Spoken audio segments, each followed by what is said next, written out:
ગુજરાતનો આવાજ।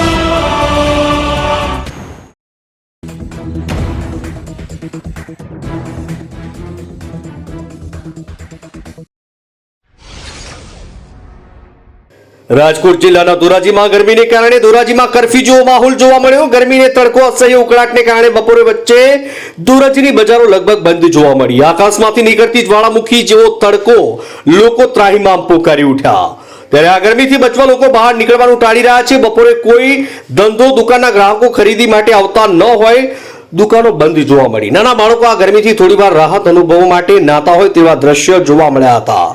ધોરાજીથી અલ્પેશ ત્રિવેદીનો રિપોર્ટ।